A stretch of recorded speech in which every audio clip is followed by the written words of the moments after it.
Tragedy that unfolded on Bayshore Boulevard nearly 3 years ago. Jessica Reisinger-Robino and her 21-month-old daughter, Lilia, were killed attempting to cross the street when two young men were racing.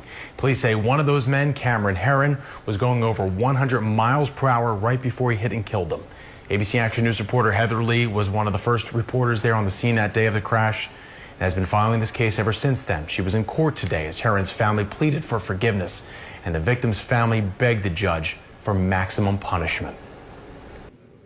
Cameron Heyrin, his family and friends spent the first half of Thursday morning painting the 21-year-old as caring and forgivable with no intent to hurt anyone, calling what happened on Bayshore Boulevard in May of 2018 a tragic accident. It has been devastating for him and our family.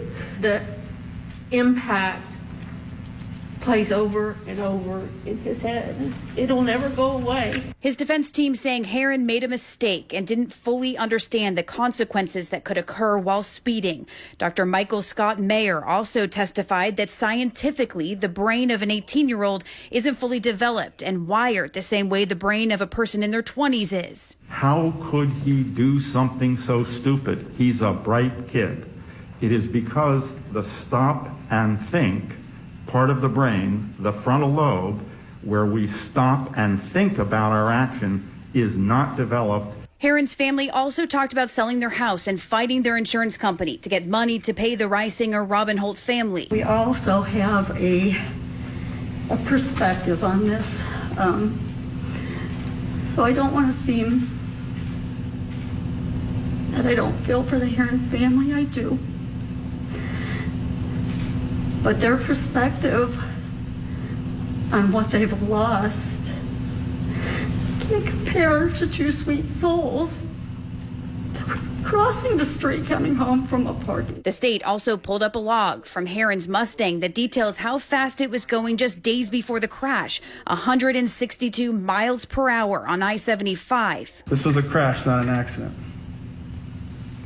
Please be aware of that. Emotional testimony from David Robinholt, Jessica's husband and Lilia's father, went on for 45 minutes, with him addressing Cameron directly several times. It is critical for you to understand that you've created everlasting pain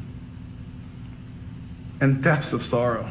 He described his wife, her character, and personality. He then discussed how it feels to walk into his daughter's bedroom. I can't get the thought out of my head of the entitled monster who killed them.